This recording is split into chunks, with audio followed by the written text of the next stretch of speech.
On the Rational Boomer podcast. Hopefully your day is going well. It is Sunday, and we're doing a TikTok live. It's been a little while since we've done one, a few days. I always enjoy doing this because they give us a chance to get some of our regular guests on, and it also gives us a chance to put other people on, people we haven't heard from. And I'm truly amazed by how many people out of the crowd are so insightful, have some compelling stories. Continue doing that. I sit here and I do that, some regular guests, and then take questions and comments from people in the crowd. It's like the old time call and talk shit. I know as a little kid, AM/FM radio, to listen to the shows all the time. I absolutely love radio and doing talk shows. So I'm familiar with how the process goes. And on TikTok Live, of course, we turn it into a podcast. We don't really turn it into a podcast. YouTube lives, but we have a podcast that we air every day. YouTube lives, but we have a podcast that we air every day. Again, the audio version is on Spotify. The video version. Again, the audio version is on Spotify.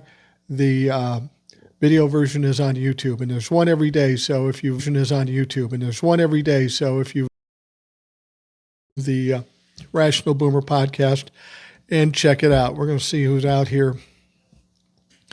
All right, let's see. I'm not seeing any of the regulars as yet, but we will have some moderators out here. Probably already do.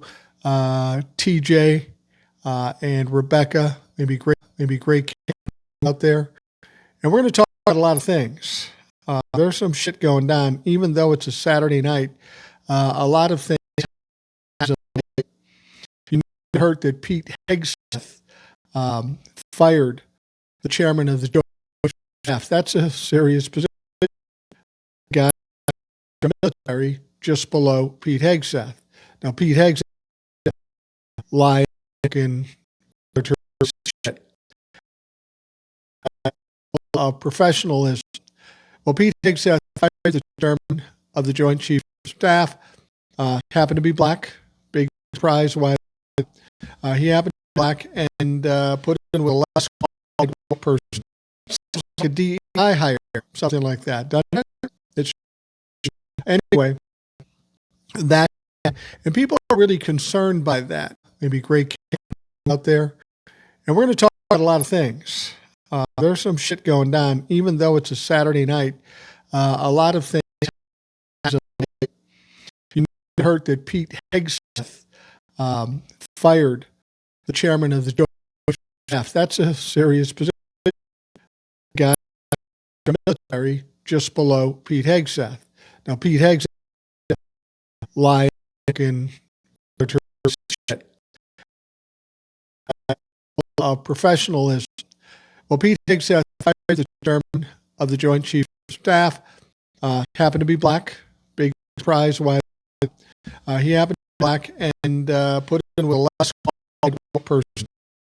Like a DEI hire, something like that. Doesn't it? It's anyway. That, and people are really concerned by that. You know, Donald Trump is putting people in a particular position, and some people suggest it's his attempt to mount a coup, to take control of everything, and that certainly seems to be the case. Javier says, have you heard Trump ordered the Justice Department to delete the police misconduct database? I did. Did you know that a police misconduct database, which is very important, was implemented by the Trump administration? It wasn't enacted until Joe Biden got into office, but the whole thing began under the Trump organization, which is weird. Donald Trump is firing people he appointed. He's changing or cutting things any sense. What it has to do with is being destructive, taking control, and dumping people off the rolls, so he has a better chance of of controlling these situations. It's a smash and grab, essentially. It's a smash and grab, and that's what we're seeing here. I'm bringing a couple of the regulars on. Let's see. I got Rebecca here. How you doing, Rebecca? I'm good, Mike. How are you? I'm doing all right. I'm doing all right. I'm doing all right. Haven't seen TJ out there, but no doubt he probably is. He's there. And Eric is out there too. Eric, Analytical Iowan. How are you doing today? Doing pretty good. How about you? Good. I'm doing real well. Hi, Eric. I was talking. Hi, Rebecca. I was talking about this firing of the chairman of the Joint Chiefs of Staff. I guess this isn't a surprise to us, but it certainly is a little concerning. Wouldn't you think, Eric? Oh, definitely. And after I got off the live with Will last night, I did a little looking. Typically, it is a 4- or 5-star general that is the chairman of the Joint Chiefs. The person Donald Trump has nominated so far is a 3-star general, which would mean they would need a promotion in order to be considered, which isn't entirely unusual. But this whole thing is weird. Yeah, it's very, very strange. There's a number of things that are coming up this weekend. There was another situation where Donald Trump, in his effort to strong arm Ukrainian President Zelensky, he wants him to sign away his mineral rights, said he would keep funding them in the war, which is probably a lie because Donald Trump doesn't pay his bills. But now he said, if you don't sign it, we're going to shut off Starlink, which is interesting because he doesn't own Starlink, but Elon does. Elon apparently will do what Donald Trump wants. And the idea that they would turn off the internet in the middle of the war, that's pretty concerning too. That's something that's kind of important to a lot of things that are going on. But it just goes to show how much of a mafia figure Donald Trump truly is. Oh, yeah, definitely. Actually, I wonder if he didn't make that threat about shutting off Starlink without talking to Musk. That sounds like a Donald Trump move. Well, I know Musk is my buddy. He'll listen to me. I got pull over Musk. I'm the boss.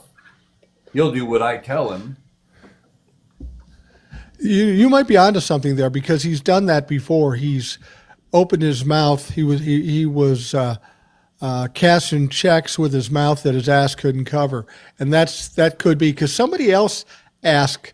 Didn't Putin ask Elon Musk to shut it down too during the war? Maybe. That sounds somebody asked him to, and it's just another way to put leverage on a smaller country. TJ the plumber's in right now. How you doing, TJ? I'm good. Battling. You don't sound great though. What's that? You don't sound great. I just was in a little battle with some Trumplefucks, so I'm a little Here on this live? not on this live. No. Oh, good. It was on the side before I got here. Well, I will say this, TJ. As much as I feel sorry for you about that, what I know about you is you go looking for that shit. So, be careful what you ask for. Yeah, the stupidity runs deep with these motherfuckers. That's why it's annoying, Hey, have you ever taught any of these Trumplefucks anything? Have they ever said, TJ, you make a good point there. Yeah, You're using facts and truth and justice, and that makes sense. Has one ever done that to you? I'd say 1 out of 100. Really? Yeah. 1 out of 100. I actually That was is. just in a conversation with a friend who voted Libertarian about politics, who didn't realize that we were political. Like somebody I'm pretty close with, but I've never really had those conversations. And I just had a conversation with him, and I pretty much said, you voted Libertarian, so you voted for Trump. It's the same thing. You voted against. If you did not vote for Kamala, it was a vote for Trump. And I pointed out some points to him about, what he was voting not voting for, but like throwing his vote away, and he pretty much agreed with me. So it may be swaying somebody in the right direction. I don't know.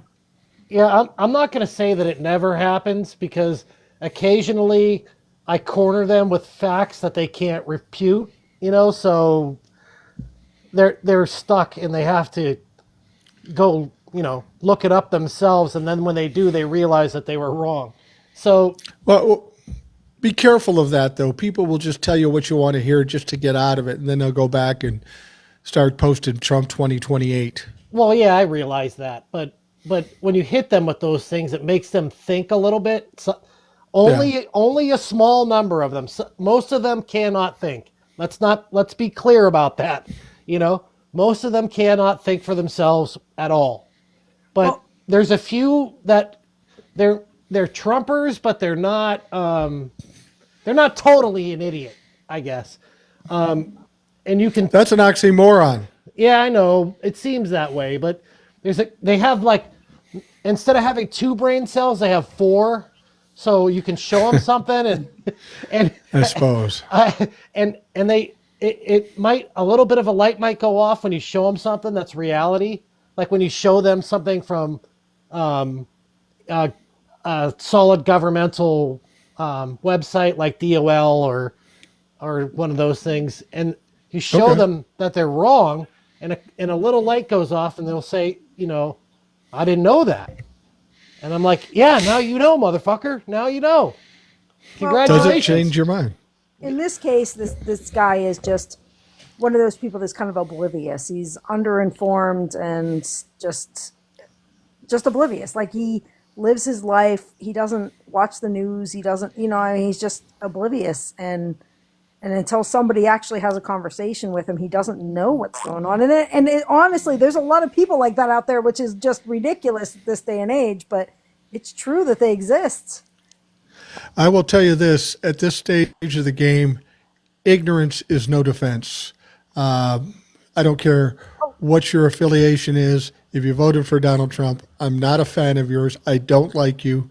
And if you don't do well under the Trump administration, I'm going to feel better for it. You get what you deserve. He voted Libertarian because he didn't like either candidate. But he literally was just completely oblivious to what was going on, which is so hard to believe. But there are people like that out there. There's so many people in our area that are like that they just aren't educated in either aspect or anything. They're so involved in their own lives that they don't think even that politics affects them the way that it does.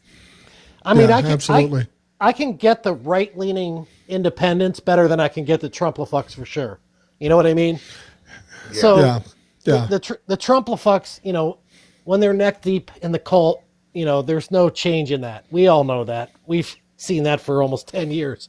So, right. but the right-leaning independents and stuff that, they think a little bit more than that group does, I can reach some of them. I don't have the patience. I understand. I get to a point where I just want to embarrass them and just destroy everything they have to say, and I don't really care how it ends up. As far as I'm concerned, some of these people are a lost cause, and they're just a waste of time. All right, we're bringing in Michael. He's been on the lives before. Michael, how are you doing tonight? Well, good. I don't know if you've heard about the email that was sent out to all federal employees this afternoon.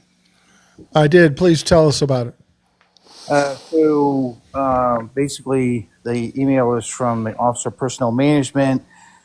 It says that we have until 11:59 Monday night to highlight in 5 bullet points what we accomplished this week.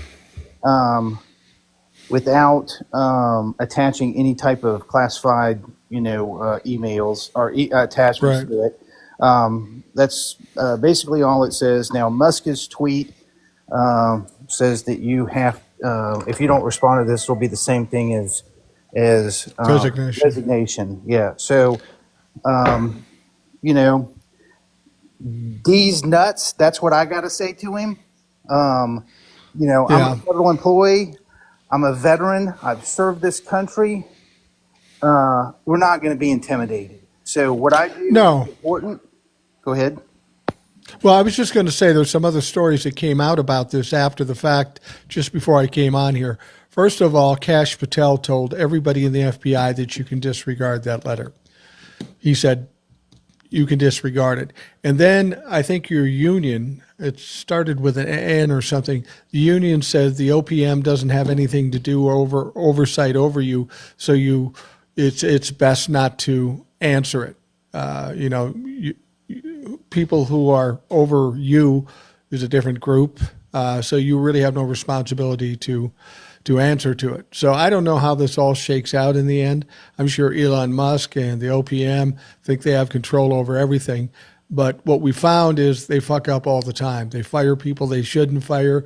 They make decisions that are stupid. And this will probably blow up in their face as well. That's my agency, our HR team sent out an email to get ahead of this and said, hey, we're consulting with our legal attorneys, more information to follow, more guidance to follow. So I'm going to wait for my HR. I talked to my supervisor about it tonight. We're going to wait for direction from our agency on what to do next. But I did want to tell you, I attended Rich McCormick's town hall. You may have seen that on the news. I did. Yeah, he looked, that guy pissed me off, but go ahead. Yeah, he's just an empty suit. So the district, 6th district of Georgia, that's the district that I live in. He won this district by he got 64.9% of the vote. So right. I can tell you there were a lot of pissed off constituents at that town hall.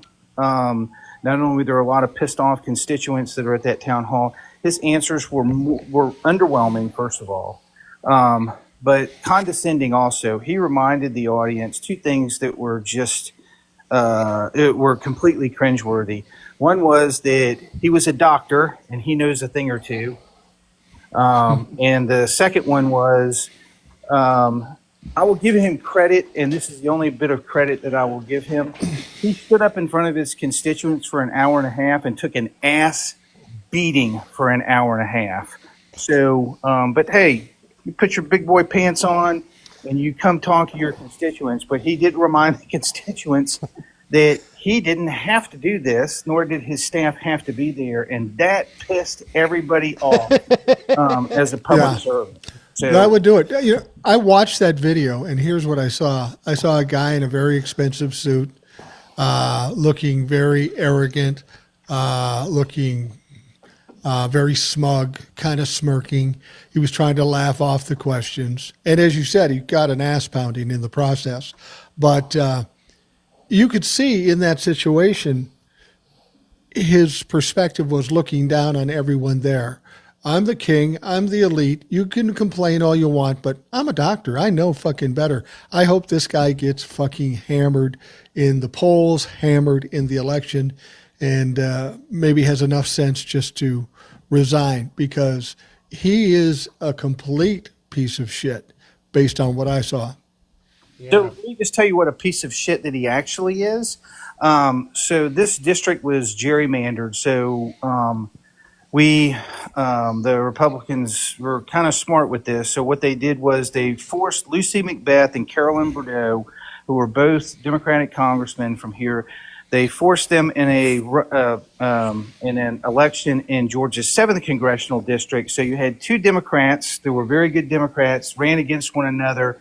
So you knocked one of them out, and then they they gerrymandered this district, and Rich McCormick ran in it against a good guy, but didn't have the financial backing and a good heart, served his country, but just didn't. He's not congressional leadership material, but a solid guy, and I give the guy credit for standing up and wanting to do this. But so Rich McCormick is married to. I think he's still married to an oncologist that's here in town.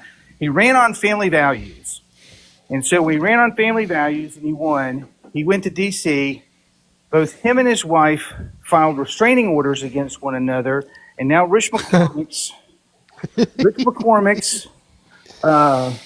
paramour, I guess the best way to describe her, is Beth Van Gunn, who is from the 24th District of Texas. And so they were holding hands underneath the table at the National Prayer Breakfast. So, you know, love those families, man. Say, Michael, I think paramour is a good word, but I think it's better termed side piece, just for technical purposes. Yeah, you know, that's a good one too. I was trying to, you know, be a little snarky back to the doctor that showed him that, hey, you know, Kennesaw State University, we understand vocabulary just as well as the, you know, the uppity university that he went to. So, and he was, let me tell you, he was, I went up to him afterwards, and because I couldn't get to ask my question, but my question to him was, now I served 31 years in the United States Army. So I was a paratrooper for 8 of those years. So I went up to him afterwards and I said, Rich, I want you to promise me that veterans benefits are not going to be touched, and that you would vote against anything that would reduce veterans compensation and veterans benefits. I'm a veteran myself. He goes, oh, well, where did you serve? And I was like, kind of all over the place. Oh, well, where did you serve the longest? And I said, well, I served 8 years in the Pentagon. He called me a pogue.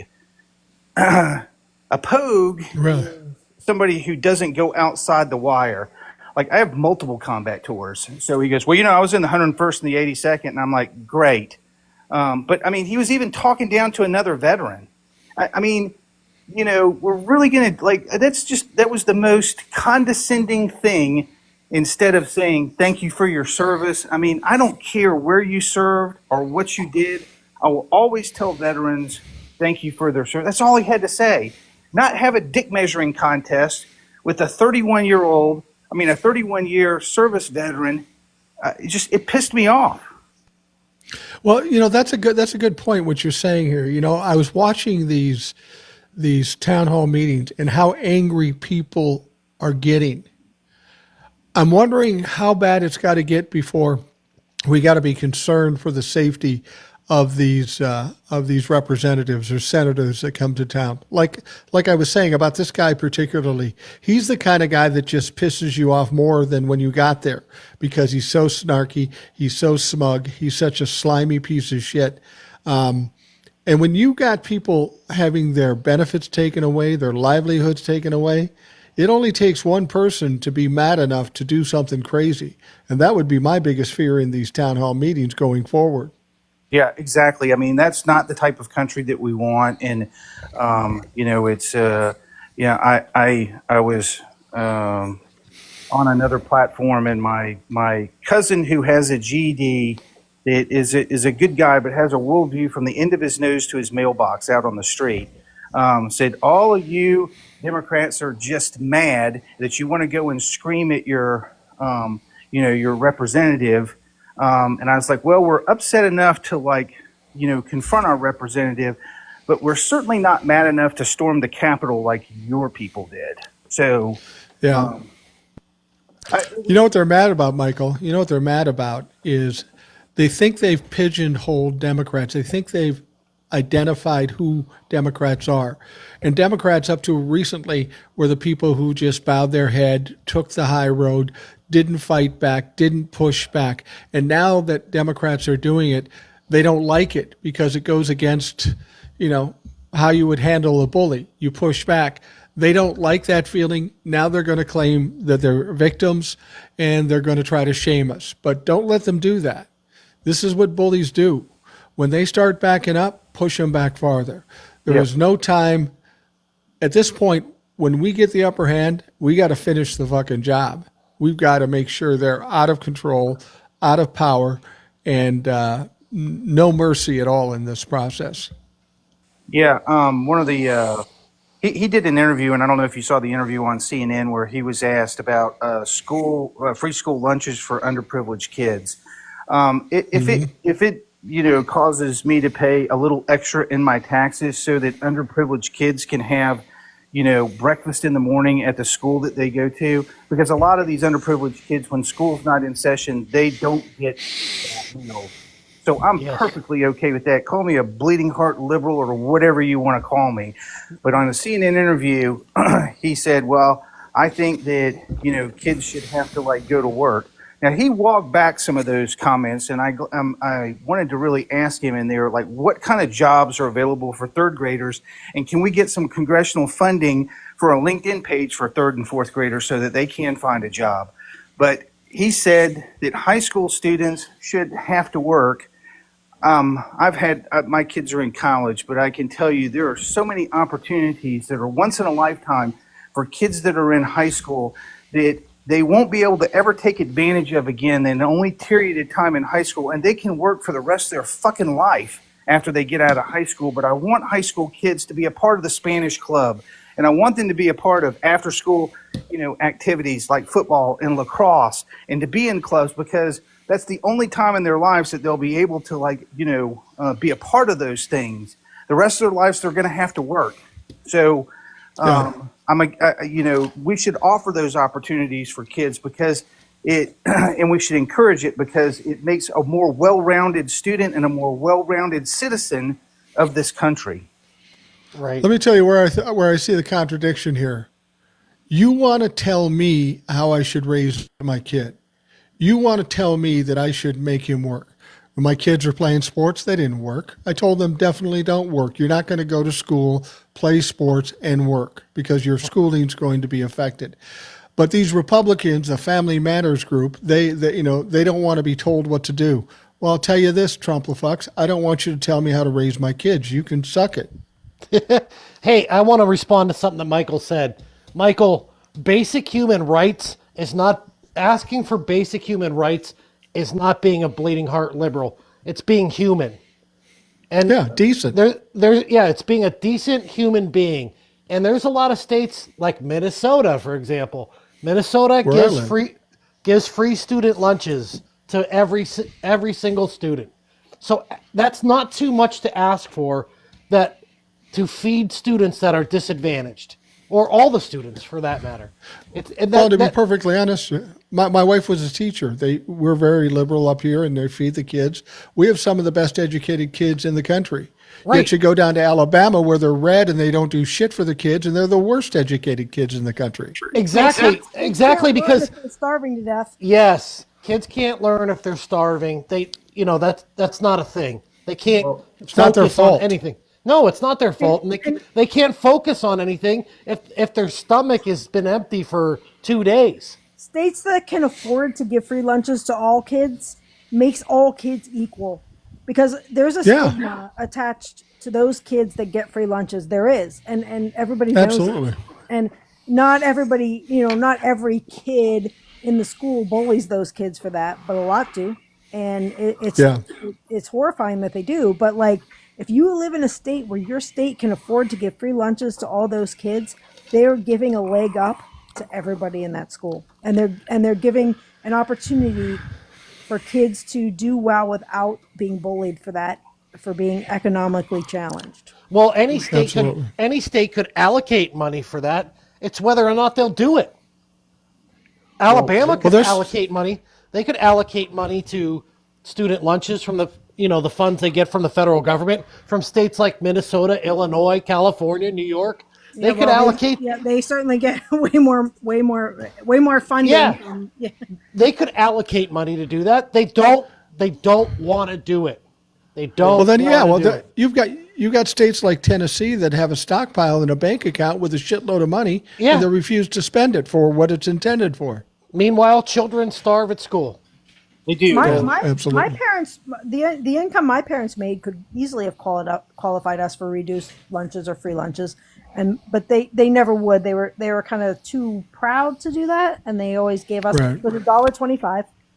Most of my life is $1.25, and every morning we woke up and there was $1.25 for my brother and I each on the counter. Whenever my mom did not pack our lunches, there was $1.25 for each of us. But we could easily have qualified. But my parents were kind of too proud, and they would sacrifice many other things in their lives in order to make sure that we did not get bullied for that. And it's sad. Absolutely. I have a feeling that your mother packed your lunch a lot. She did in my little strawberry shortcake lunchbox. Yeah.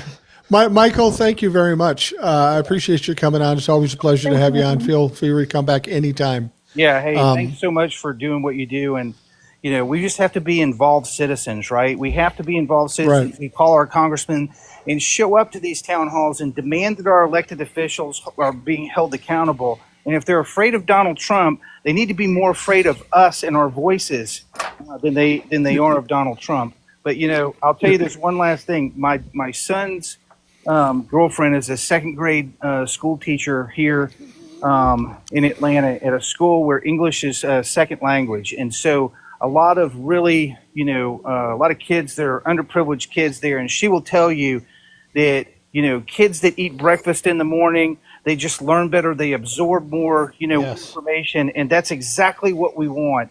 And, you know, if you're against that and you call yourself a Christian, you need to go back and read the parables of Jesus about the rich and the poor. Right. Right. Well, you know, we're a country that has an epidemic of stupid in this country.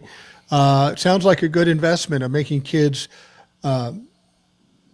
fill their stomachs so they can learn better. We sorely need to do things to make it easier for kids to become educated. And since we want to rape them during the tuitions and stuff like that, we need to somehow facilitate it to make it easier for them to do this sort of thing. And buying them lunch or breakfast, that seems like a small thing to do. It's nothing. It's nothing. No. One of the problems with that is it's been described this way a lot. Democrats are always worried, what if somebody is hungry? Republicans are like, well, what if they could afford it? And that's the problem. Republicans are like, well, what if somebody who could afford to pay for their lunch gets to eat? Who cares? Let them all have. Yeah, lunch. we could afford it. People could afford it if they paid people a living wage. You know, that's a whole nother problem that we should be addressing. And this isn't about religion. This isn't about the Bible. This is simply about the way the Republicans have put a stranglehold on regular people. They don't pay them. They want to take rights away from them. I explained to a Trumplafuck one time, I said, listen, you complain about what goes back to the middle class. I pay taxes. If I'm a businessman and I invest in something, it's reasonable to expect something in return. But if I was to go by what Republicans want to do, you want my money, but you don't want to give me anything in return. Donald Trump claims to be a businessman. You would think at the very least he would understand that. But of course, he's a narcissistic sociopath, so he doesn't think of those things. All right, guys, I brought in Old Soul here. She was on the show recently. Old Soul, what's up? Hey, old Not soul. much. How's it going? Hi, Old Soul. Hey, you know, I think because people keep saying about the budget when it comes to free lunches for children, that has nothing to do with it. Because Biden and Obama was in the summertime sending funds to the schools to pay for the children to be able to eat. And they turned it away. They declined it, just like they declined. Right, like Tennessee. Yeah, they declined Medicare expenses. Anything that is going to help us, they just declined. Like, nope, we don't want that. And the people in that state, for some reason, they don't have a problem with that. Either that or they don't know about it. They don't know. They don't know They about don't it. know. It's not the people in the state. It's the people they elected to represent them that decline it. Yeah. Here They in don't Iowa, know about it. They don't publicize that in their news in those states. They don't.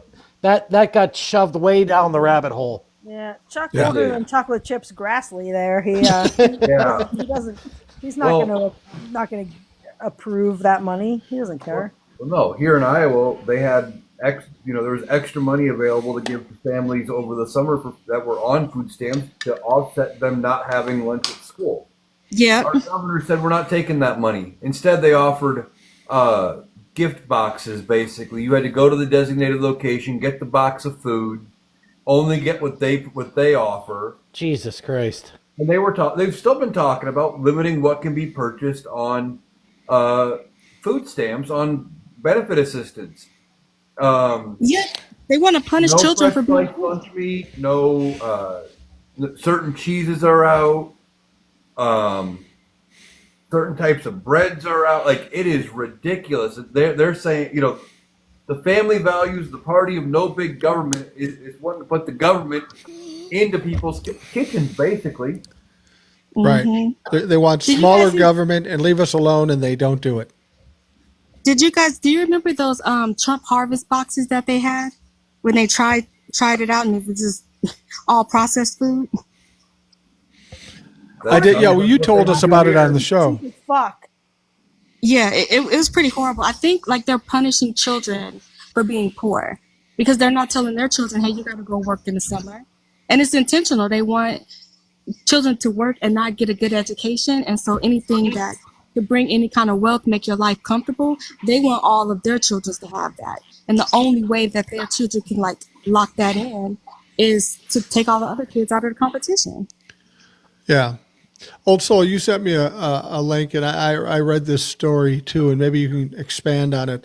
I don't know that I have the whole story, but we know that people are really worried about whether Donald Trump will impact Medicare, Medicaid, Social Security, and all that kind of stuff.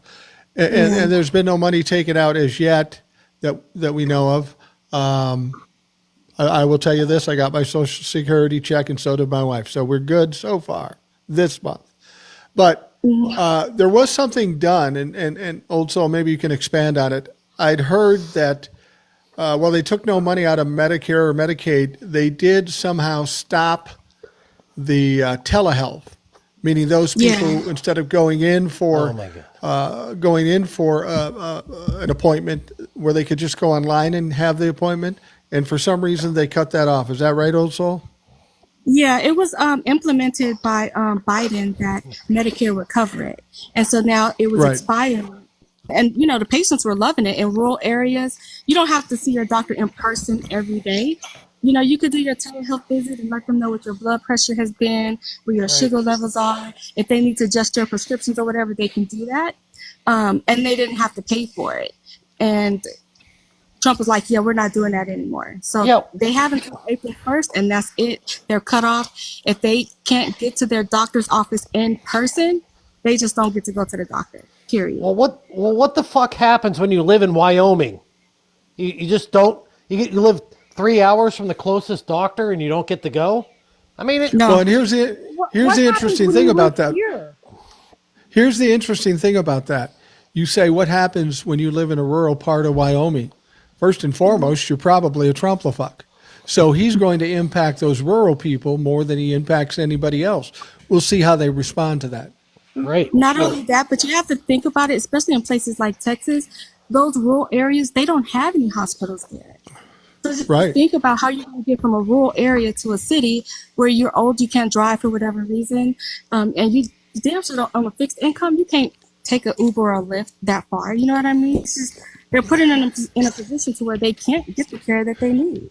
Well, my mom is 75, about to be 76 years old, and she just recently had a doctor's appointment she couldn't get to because of the weather, and they were able to get her an online or a Zoom call visit, which she was able to do, which was kind of weird to me because I don't know how she makes that work, because she makes me order all her Amazon purchases because she can't do it herself. But somehow she was able to do it. But like, for somebody, I mean, we're like snowbound in a lot of like ways. Like, we're in an area where there's the snow is literally insane around here. She's an hour south of us, so she's a little better, but we're, like, there's a lot of places where they can't get out.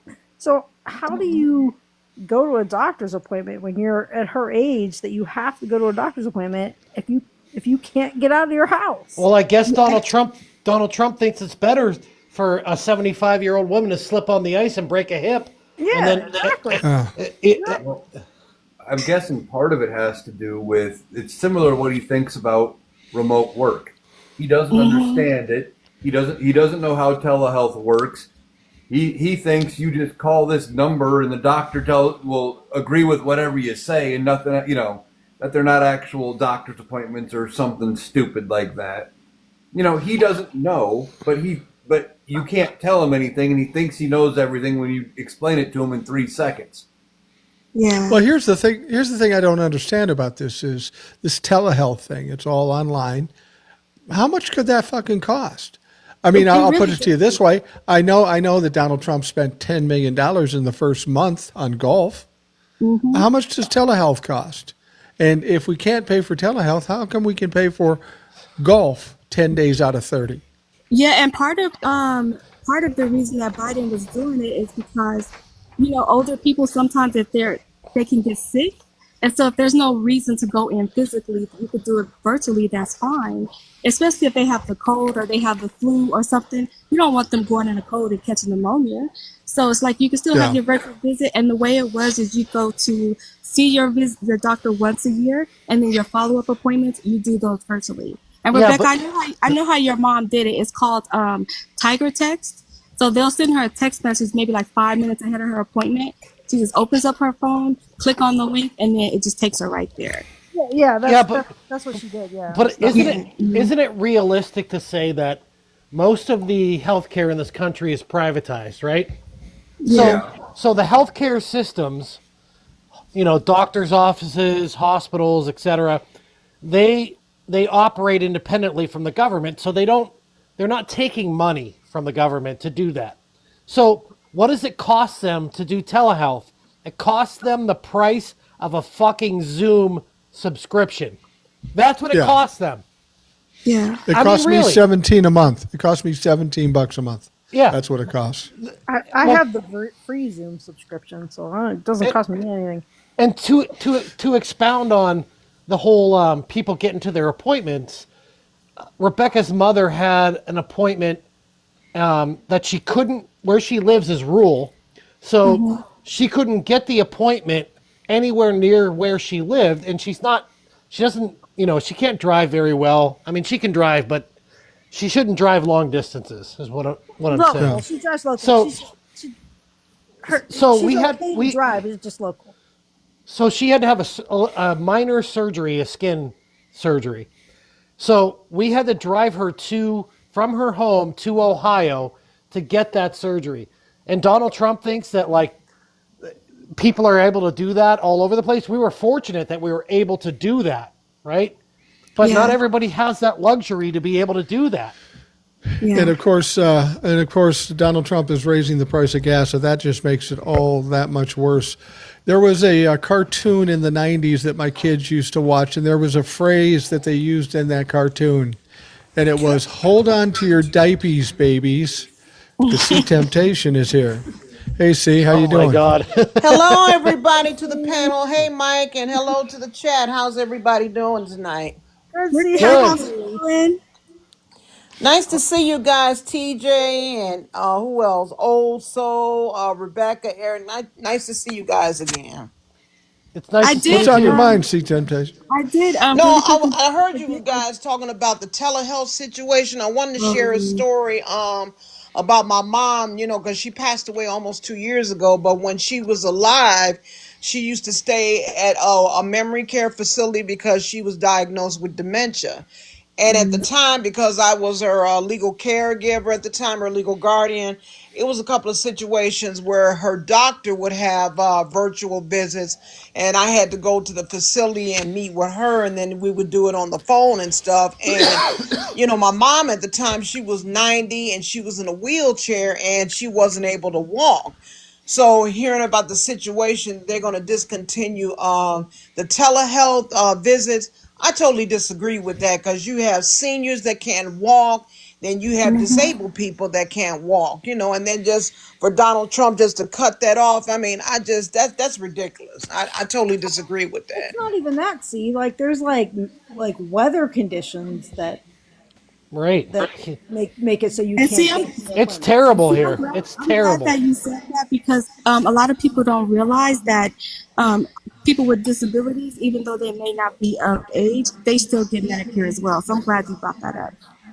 Because I live in Chicago, and I can relate to that, because the way how the weather is in January and February. One day it might be brutally cold outside, and then another day it might be snow on the ground. So I can relate to that. So that's why I was saying back to that the virtual health visits. I feel that that's very important though for the elderly people and as well as for the disabled people because Yeah. if they can't walk or if they can't move, then it's basically the same price like it is like a doctor's appointment when you just charge the insurance company and the doctor will get paid for it, and that's it. Right. Yeah. You know what the best part of my job here doing this is the contrast I get to deal with. I get to talk to Old Soul, and she's compassionate and caring for people, and then see Temptation just soon put her foot up somebody's ass. It's a nice, I it's a didn't nice do that, balance. Mike. I was nice. Stop playing. Hey, if Will requests, can you hold them off for a little bit? Why I is haven't it that seen you always want to call me out? I don't get that. who I said, me. Mike, every time I come on this live, you always want to call me out. Well, you're so full See- of energy. You're so full of energy. Not that we don't like See- it, but you're so full of energy. See, listen to me. Listen to me. I love you, see Temptation, and I call you out because I appreciate what you say, and you're probably more in line with what's in my head than a lot of other people. Okay. I'm about putting my foot up somebody's ass too, and I can appreciate what you're doing. I'm not. I'm not calling you out. I'm just kind of embracing you as a sister or a cousin or something. Right. Well, I Exactly. appreciate that, because, my philosophy is, talking about these lives and these real issues. I'm just bringing out the truth to everybody because, somebody got to speak up on these issues. And then going Absolutely. back to these, virtual visits, just from personal experience when I was caring for my mom at the time, I feel that's something that's really important that he should keep, though, especially for people that are disabled and people that are seniors, because they need that. Yeah, And think except about the office staff too. Like, have you see how sometimes it can get like really, really backed up at the doctor's office? So just think about the burden that it lifts from the staff there, the doctors, the nurses, and the girls at the front counter. Right. Yeah, Because, and like got I a said, question. with my story, when I had to deal with my mom with dementia, and I can't speak for anybody else. I mean, dealing with a dementia patient is very challenging. We know Yeah. about it. my father died of dementia too. Yeah, I got a question from the comments, and it's kind of off the topic here, but it's a question people are asking, and I think it's important, and we might get a mixed answer here. But Lisa is saying, panel and Mike, what can I tell my son who is disabled, who's worried about his SSI? Oh, wow. And she's looking for something to tell her son to make him feel better. I mean, he's disabled. He counts on this money, and he's obviously worried. This is what Donald Trump does to this country. And I know, old soul, and I disagree on this, but I've said this, and I think Eric said this too. There is a red line out there. If you start screwing with Social Security, or even the Medicare, and Or cutting snap. it, Or snap. You can't or fuck with snap, you're going to get far worse than what we're seeing now in these town hall meetings. It's going to get very ugly. To be perfectly honest with you, I think by cutting off that telehealth, some people say that he did that just to test to see how people would respond. And I don't give Donald Trump that much credit. He's No. not strategic in any way. He just did it because the contract was coming to the end and he wanted to be an asshole. I personally believe that Social Security, Medicare, once they do that, the floodwaters are going to come in and everybody's going to get washed away. So I don't see them pushing it to that level. But are they And dumb? Mike, let me just add as well though, and I had talked to a few people about this issue with Social Security. You know, by law though, he just can't up and just say cut it off though, because a lot of people have paid towards Social Security, and he doesn't make the final decision. That's up between Congress and the courts. Yes. Right. He doesn't make the final decision just by a stroke of a pen by signing off on an executive order. Exactly. It doesn't work Exactly. that way. But And what he's trying to do, he's trying to challenge the Constitution that's been in place for I don't know how many number of years. But are the Republicans Well, dumb Old Soul enough? said something to me in one of our conversations, and it makes some sense. I think what some people are worried about, and what Old Soul was talking about, is to get it taken away. That doesn't seem likely. I think what she's concerned about, maybe some other people are concerned about, that they get into the Social Security Department and they disrupt it, like they have with some of these other, with these other departments where funding has stopped. And I can tell you this: if they cut off Social Security and I collect Social Security, I'm going to go grab my representative by the fucking throat and say, "Where's my money, bitch?" Yeah. You know what, Mike, and not just you, but millions of others, all the seniors, they will be down there in Washington D.C. on walkers and Yeah. wheelchairs and Right. canes or whatever, and they're going to be down there raising total hell with those bastards fucking with Social Security, because people have worked all their lives and paid money in towards Social Security, and then this bastard all of a sudden just want to say, well, we're going to cut it off just to make him and his buddies richer. Oh, Right. hell no. Well, don't you think that's the imagery that we need? Well, Well, yeah. hopefully it doesn't have to go that far. I mean, No. we're seeing people stepping up and pushing back right now, and it's bound to gain momentum like a snowball going down the hill. We don't want to get to the point where we have unprecedented homelessness. Right. And the other thing people have to consider too, members of Congress, you cut everybody off of Social Security. You know what that does to the You're fucking done. economy? Yeah. The economy is fucked if you do that. But are With the, no grease. but are the Republican Party in Congress, are they really dumb enough to commit political suicide? Because that's what's going to happen. That's it. That's the Are- only thing I'm worried about, because they may be dumb enough. You know how I stand on it. I think that they are going to do it. What caught me off today when I saw the telehealth being taken away was I thought that they would wait until after the special election. I was like, it'll just give us a little extra time, but I don't know if they're going to be able to go that long without hurting people. if they No. if they took away Social Security before the midterm elections, that guarantees a supermajority in the House and Senate. Yeah. Yeah. Eric agrees Oh, with I me on promise you, if they Yeah, I take do. away Social Security, I mean, it's going to be a lot of disabled people, and as well as elderly people will be down there at the White House, and they're going to raise total hell. I There's just going to be don't violence have the too. votes to do it. They don't Oh, have the votes absolutely, and to I, pass and I, Social and you Security. can't blame them. I wouldn't blame them. Just for the president sitting up here and just want to fuck with people's money like that, and they've sacrificed and worked all their lives, and then they want to retire comfortably, and he just want to just strip that away. Hell no, get the Well, and fuck out of here with that. He knows better than that. the important thing to remember too is if they do something like that, it's not just the old people that are going to be pissed. It's the old people's kids and grandkids. Everybody's going to be pissed. Everybody's going to be kicking Hell, back. I'll be pissed 'Cause- too, and I'll be 60 this year, and what I'm scared of personally, is Social Security going to come around by the time I retire. You feel me? yeah, Yeah. yeah. Because when I'm 'Cause it's only not talking like- about what, 7 more years? Come on now. Because That's it's why not when I like was 62, I took it. Yeah, it's not like they're paying you enough to like retire and have a whole bunch of money in the bank. Hell Most no. people they work Yeah. their whole life and they're just getting by, You're and then they lucky- have to on a fixed income at the end. You're lucky if you can afford your health care with your Social Security payment. Yeah, yeah. Well, presumably by the time you get your Social Security, if you wait till 65, you'll have Medicare too, assuming Medicare is there. So you will be able to afford it. But when I turned 62, everybody said, you should wait till you're 67. I said, listen, man, I don't know how long I'm going to live. But if there's money on the table, you grab that shit. That was my opinion on it. And that's what I did. And my wife did it too. Well, that works if you have a little bit of a pension or an Right, annuity right. or something. Right, If you right. don't have that, you're fucked. Yeah, that's true. That's absolutely true.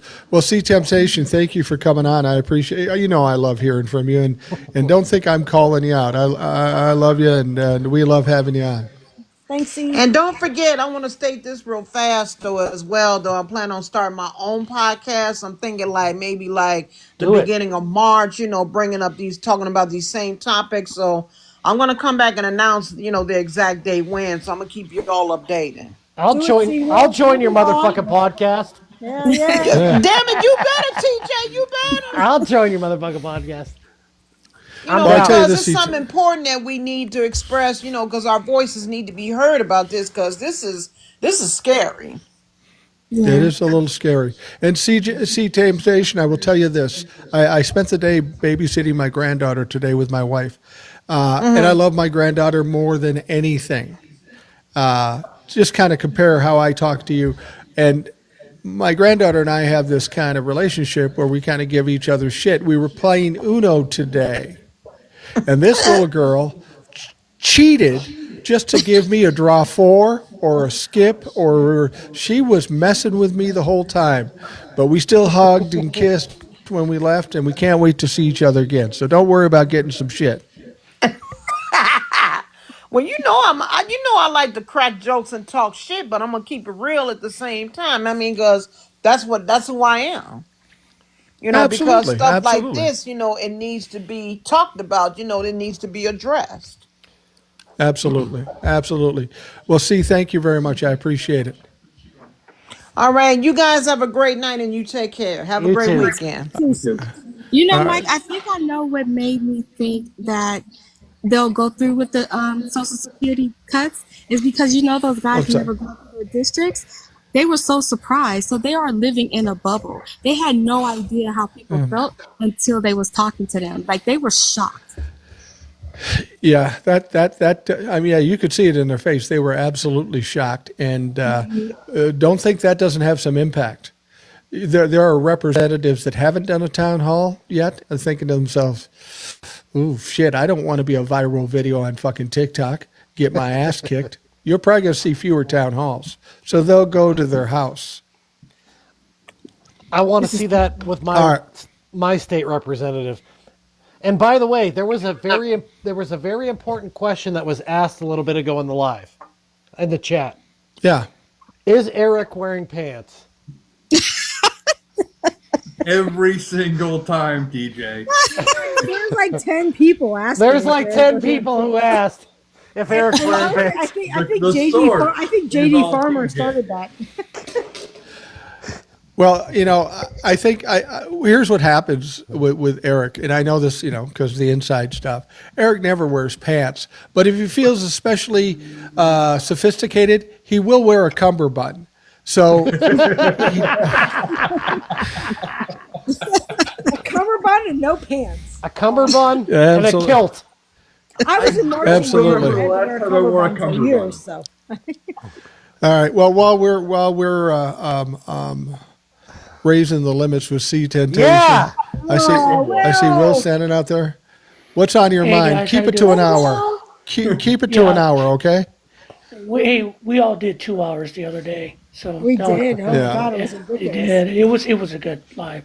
And no, Eric is not wearing pants. He's got a cummerbund that's And a- pink and a kilt. So we'll go with that. Okay, we'll go with that. I just wanted to pop in real quick. It was a long day today. I was busting my ass doing my job. But the one thing that bugged me about, because right in the middle of our live, or my life, that's when the night of the long knives happened. They start getting rid of those people in the Pentagon. Right. But yeah, and the aftermath is, and you can see my videos on it, because that guy is going to get through. You bring a retired general in because Trump likes him because he was nice to him and let his pilots wear his MAGA hats. I want to know what that guy stands, because if he's getting the job because of Trump, we're fucked, because he's not going to follow the Constitution. But the one thing that bugged me in the aftermath, they got rid of the admiral in charge of naval operation, the woman, and I go, what Yeah. the hell? Well, obviously for DEI, you got rid of the black woman, the woman, whatever. Right. But then I read that Will, I just the tell me Navy. to Yes, ma'am. say don't forget, because you made me think of something. Just when you're done talking, say don't forget, and it'll remind me. Sorry, go ahead. Okay, got you. And then what I read later on is that the Navy's got problems because the Navy has been concentrating on surface ships. They need to deal with the Chinese threat, especially since the Chinese now have workable aircraft carriers.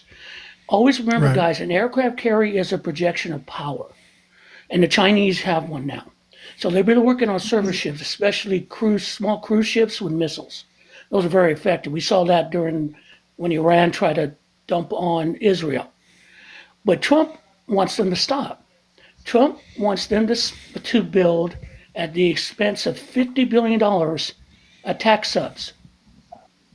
Why do you want attack subs? Because he likes Good them. question.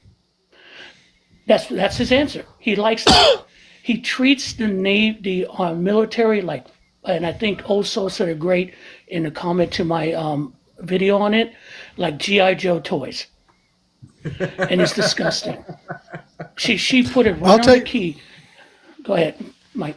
I'll take it back a little farther. It's those little green army men that we had when we were little kids. You get a whole bag of them and you set it up. And that's what he thinks it is. It's a fucking toy. It makes him look tough. It makes him look strong. That's all he's thinking. My favorite were the ones that had the parachute. At least, Yeah. Yes. at least the Green Army men weren't white, thankfully. Yeah. Good point. And See, I will. Go If ahead. if your kid has a green army man and a wood burning set, separate that shit. I'm just saying that for right now. Right? Grew up with three, I grew up with three brothers. I mean, The kids now don't do destructive things like we did. oh no, No, I mean, true. I didn't take a solder iron to any of my Green Army men when I was a kid. No, heck no. I took it no. to every Barbie doll that was ever given to me right after I pulled the head off of it. Wow. Well, we're God. back on serial killer talk. They bought me like 2 Barbie dolls and I destroyed them, and then they decided that I should just play with Legos and boy toys from then on. Yeah, I remember my youngest, who was still a Lego freak. He always took the heads off his Lego guys. We would find heads everywhere because that's the way he did it. And then, but he's well adjusted. It's all good. But that's the thing. The hardest thing for me right now is the incompetency we're watching right now, and people cheering the incompetency. Absolutely. That whole CPAC thing, that's a fucking clown show. What the fuck you got a chainsaw for, Elon? What the? I mean, come on. That chainsaw thing was so gross. I know people were saying it was so weird and awkward. To me, that was the most disgusting display ever. Because he is making fun of the thousands and thousands of people that he is laying off or taking their jobs away. Right next to his Sig Heil. I agree. Yeah, but here's what. How do you joke about that? Hey, hold on. Here's the thing that pisses me off about the whole thing. These people from AFGE, all these people that are getting their jobs fucking terminated, they're not bureaucrats. They're IT people who work for the IRS or work for Department of Interior, wildlife people. All these people, they're firing working class people, not anyone who's committing fraud or doing all these things. That's bullshit. They're firing everyday Americans that deserve to get a paycheck because they're struggling. That's really fucked up. And he's up there Well, joking about it. What they're basically doing is burning. What they're doing is they're burning down the garden to kill the weeds. That's the thing. It's okay if you want to cut waste. If you want to cut waste, find the waste. Do it the proper way. Don't make everybody else suffer just because that's the best you can do. And the thing about it is that go ahead. The wild child, she told me to ask Eric this question, and I didn't know the answer to it. So she said, you know how we have the oversight committee with Marjorie Taylor Greene, Jasmine Crockett, all of them? The Doge. She said the oversight committee in Congress, aren't they the ones that's supposed to be doing what Doge is claiming that they're doing? And if not, what's the purpose of the oversight? But I believe so. But I believe that is part of what they are supposed to be doing with the oversight committee. But isn't it a farce committee because it's the committee for Doge? So it's no? Am I wrong about that? There are 2 committees. There is the oversight committee that we've had forever, and then they also made this Department of Government Efficiency Committee. Well, isn't that a farce though? It's not a real committee. Yeah, the Government Efficiency Committee is kind of a farce thing that they're doing. That's what I'm getting at. But the oversight committee, the actual oversight one, is one we've had for ever and a day. Right. And their whole thing is to look into the workings of the federal government and look into the bureaucracy side of it, have their pulse on the executive branch and things, the inner workings there. Well, because all three branches are supposed to work together, they're co-equal. They're supposed to check the power of each other. Well, doesn't everybody agree that if they put Marjorie Taylor Greene in charge of a committee, it's a fucking joke? It's not. I mean, it's a dumb fuck committee, right? Yeah. If she was on a lemonade stand, it would be a joke. Right. I think what they're finding out right now is that Americans, even Republicans, are not stupid. And they don't like being told that the Constitution is real. They know the Constitution. That's they're finding out really quickly in all these, because these guys, and swear to God, who's that Wisconsin guy whose stomach sits over his belt? Dude, wear pants that fit you. Okay? That's everybody in Wisconsin. Yeah, well, if you're a politician, have some fucking taste. How does those people win? Most of them are old, ugly white guys. How did they win these elections?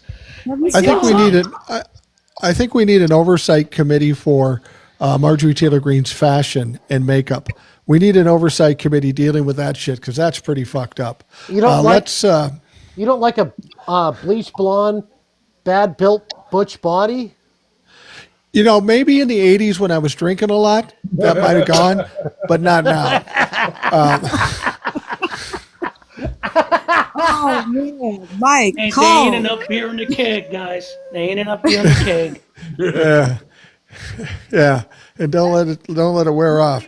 I'm going to try to bring somebody else up here. We're going to bring in JD Farmer because he's persistent. Hey, JD, how are you? Hey, John.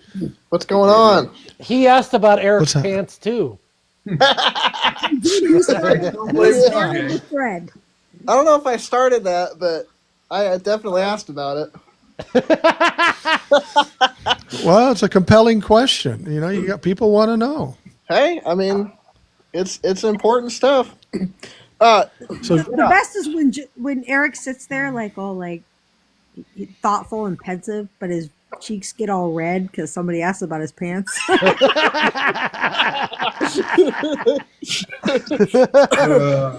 Love you, Eric. Dude, that is the risk of being white skinned. You can't hide it. Nope. I can't hide it. My skin's blue. There's I no can't hide it. There's no secrets. And I'm like Casper the Ghost. I'm that white. I'm Casper. You live in the Great White North. I mean, yes. There's no sunlight up there half the year. Well, Mike and I share lineage because I'm a Swede. Yeah, and I haven't blushed since the 70s. So, so JD, what's on your mind today? Well, I just want to respond to something I saw in the chat a little while ago. All these Republicans, the congressmen that are getting their ass beat in their town halls.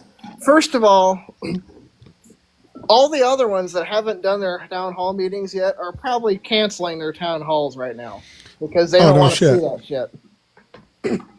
And also, what is Hakeem Jeffries doing this week? A fucking book signing tour. I'm almost done with Hakeem. I liked him a lot, but he hasn't shown us anything. He's got the potential. Like, I've seen moments where he's really good. Yeah. And then it's like he snaps out of it. Well, I think it's what. Go ahead, Will. Yeah, I think it's what Old Soul said. It's the bubble, and I've commented on it.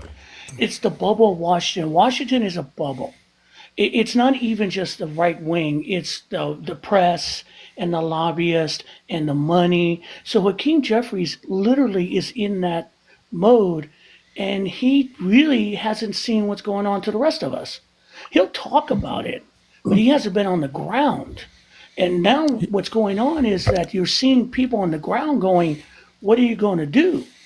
And Hakeem Jeffries should be out there standing right now and screaming louder and saying, hey, we can help you. No, I know he's obligated to do by his publisher, user, whatever, but he should know better the way things are going. What's more important, the fucking country or his fucking book? Hi. Put it this way. He's more obligated to us. He's more obligated to us, and he wouldn't have a book deal if he wasn't elected to office. And don't give me that APAC. Fucking do your job. Don't give me that APAC bullshit. That's how we got in this problem in the first place. You leftists. He had the potential. He had the potential to be one of our greatest heroes. He did. He really did. And if I hear him say working class Americans one more time, I'm gonna fucking puke. It just pisses me off. And the thing about it is, Kamala Harris showed up at the NAACP Awards, and her speech was beautiful, and she made a comment about it that we need to, but the problem is, you could have had that, not the blithering idiot. Yeah. You guys decided this is what you want with the decimation of. You know what? I'm glad she's standing back, because then just that one speech told you what you could have had. You dumbasses. Yeah, I'm still bitter and pissed, and I'm going to be bitter and pissed till I die, because this is where we're at now. We all should be. Well, it's so stupid. It could have been easily put us in a better situation and a better trajectory, but because of a certain faction of people in this country, it wasn't good enough. They wanted to fuck everything over, and that's what they've done, so hopefully they're happy. Well, this goes back to something that JD just said, is that JD and I, we went out in the field and busted our asses. He worked in the farming field. I worked in the construction field. And if Hakeem Jeffries goes out and he's promoting his book while this chaos is happening, he has no credibility with working class people. None. Zero fucking credibility. Zero credibility for people who work for a living. And that's really disheartening. And I love the guy. I love him to death. But if he's not going to go out and do something, apart from doing one press conference and saying, fuck Donald Trump, you're like, yeah, we get that. But what are you going to do about it? Exactly. Tell us what you're going to do. I like the guy. I love Hakeem Jeffries. I love him, but fucking show me something. I just need to tell TJ and JD, you guys aren't the only ones that worked. Because for 40 years, I sat in a climate-controlled building behind a microphone, slaving over a hot microphone, talking fucking endlessly. And I'm not. Yeah, I couldn't do that. I get it. I work from home. It's grueling. It's horrible. I'm not trying to disparage anybody who does office work or works at a.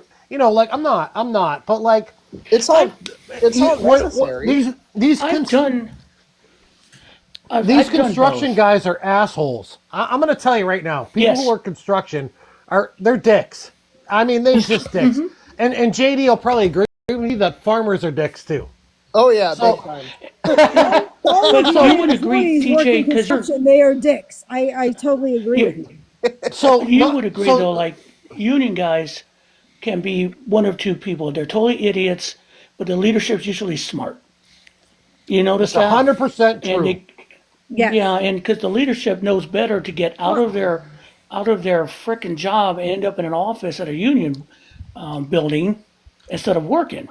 Yeah, the leadership knows what's in the best interest of the membership, but we have all these distractions amongst our membership that fucks us over all the time, at least in the late, and look at, Sean Fain and, O'Brien and my general president, like we sent the right message, but they're not listening to the facts. Like, we're not stupid. My union's been around for like 135 years. Do you think we survived 135 years by being stupid and not knowing what we're doing on a leadership level? Of course not. But they don't get that. Like, it's all about they're too distracted with woke. They get distracted with the woke argument, and they get distracted with, they have no understanding about DEI. They have no fucking clue. And every time I talk to my members and they want to fight with me about it, that's what they bring up. They're like, oh, all these DEI hires and all these woke agendas. I'm like, do you realize that they're distracting you from you getting fucked? And they don't understand it. The majority of those guys couldn't do a goddamn thing outside of hammer a nail into a piece of wood. And I'll be honest, and that disparaging, fine, but a lot of those guys are just, they've gone into that mode, and they don't look at things bigger than they are. That's the biggest problem with all of us here, is that all of us, is that we look at the world in a different way because we want more from the world. We want to see the world. We want to experience. We want to know more. When something comes up, we go look it up. These guys are so narrow-minded. It's like, I do my job, I get my beer, I occasionally get laid. That's my life. Right. Well, and that comes back to like Mike. You knew what you were getting into when you brought me up, so don't do that. I knew. Well, here's my position. I'm usually the crassest motherfucker in the room. Not tonight. True. Dude, I'm a Teamster for 20 years. Ain't working that way. Crass, that's how we negotiate. Yeah. No, Hey, Will. Will. I want to tell you something. The business agent for the Teamsters is one of my best friends. Mm-hmm. Yeah, and he's he kind of like thinks the same way I do, right? Well, try being a woman that works in the construction industry and knowing how crass is. When O'Brien went against went for Trump and against the Teamsters, my buddy that's the representative for the Teamsters, he went ballistic. I bet. He went, and a lot of people don't know this, but a lot of the Teamsters locals went against Trump. They went against their international union, which is crazy. Like, to do that is like unheard of. But they did the right thing. They did the right thing by doing that. They went against their international and said, fuck that, we don't want Donald Trump. And they were right. And guess what? O'Brien was wrong. Yeah, hopefully he's going to suffer the consequences. He's going to suffer the consequences. He's going to lick his wounds. JD, thanks for coming on. I'm going to try to get a bunch more people on here before we wrap things up in the next half hour, but I appreciate it. Yes. I had a question. I wanted to know what you guys thought, or the next person that comes up, because I keep hearing that, like, our judicial system isn't designed for somebody like Trump. It's not set up to handle him. But when I look at apparently not. I think that it is, though. When you look at the Constitution and you look at all of the checks and balances that they put in there, they have amendments. He should never have been able to qualify in the first place. It's just that the people we elect, they don't want to enforce the Constitution. They just let him do whatever he wants to do. So we have it. We have a system that we could use to beat him, but the people that's in charge right now, they don't want to use that system. Yeah, we just, we have the laws, we have the Constitution. We just didn't have enough sense to come up with a way to enforce it. That's on the feet of Mitch McConnell. And Mitch McConnell is leaving the Senate. And when this is all said and done, history will be unkind to Mitch McConnell. I've never seen a man with that much power do nothing for the American people. And he had an opportunity to end Trump. He refused. He thought he could ride the tiger. Well, the tiger's about to biting his ass. That's why he's leaving. And karma's a bitch. And I'm looking forward to rolling it over him. Ready to leave. They never have courage to stand up and say something to Trump when they are actively in office. They only do that crap just like Mitt Romney when they're getting ready to leave. Yeah. I wish I could have 10 minutes with Trump. It would be eye-opening for him because as Bernie Mac once said, I ain't scared of those motherfuckers. And Donald Trump needs somebody to push him back. This next person up, I think it's called, the name is Tavar. I can't pronounce it. Tavar You can call me Toby. Toby. Better. Yeah, thanks What's for on letting your me mind? join. No problem. I am actually Navajo from the Navajo reservation out in Arizona. And I know you guys are talking a little bit about all the healthcare and things like that. And, the biggest thing that really bothers me is the fact that we still have Bureau of Indian Affairs education on our reservations. We probably have about maybe 23 schools on the reservation, I believe. And then we're also, the only hospitals we have are the Indian Health Services. And, just seeing everyone go through the things that we go through here with only 3 major hospitals, and our reservation covers Connecticut, Rhode Island, and it's huge.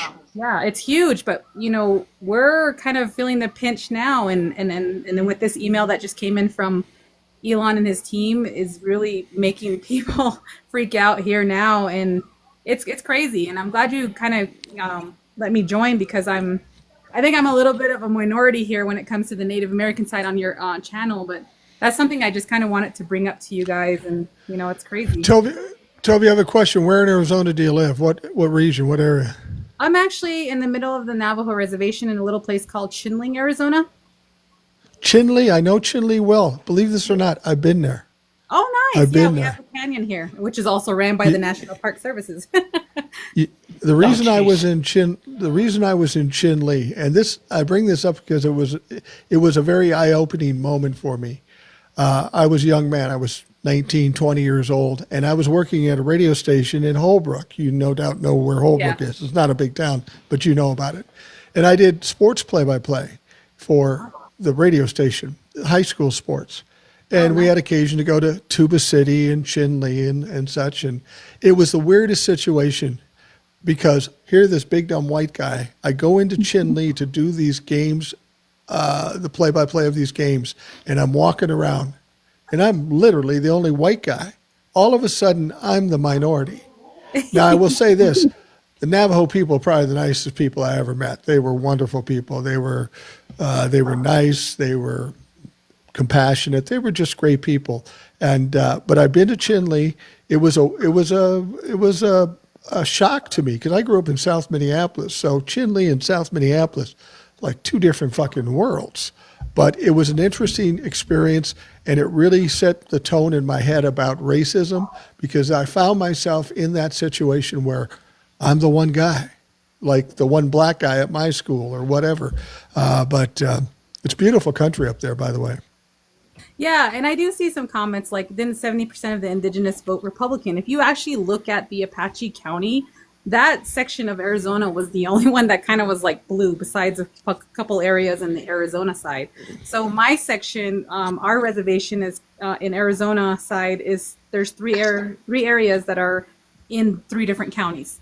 So and I think within the Coconino County, which is like the Tuba City Page area, and then on the other side is the Navajo County, there's turn red, but in our area where it's very dense populated in the Chinling area, it was blue. And I know it's something that we're all seeing right now, and I know some people were pro-Trump, some people were not, and matter of fact, some of our people in our offices are starting to worry, because a lot of our people who are still working are still they're still at that age where they're in their 70s working and trying to hang on to their jobs. And now hearing these things is really scary for them. And I know you guys talk about that telemedicine. And of course, you working here, you've seen how far we have to drive to go get groceries. And I always tell people all the time, I say, if you want to come to Chinling, you're always welcome to come here and visit our canyons and everything. But we don't even have a Walmart here. And I was a contracting officer for about 4 years at the Indian Health Services, and when I would invite people out to come and join our services through contracts,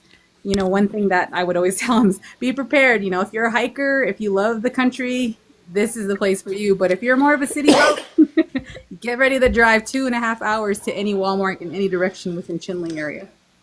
Absolutely. Toby, how old a person are you? I'm actually 40.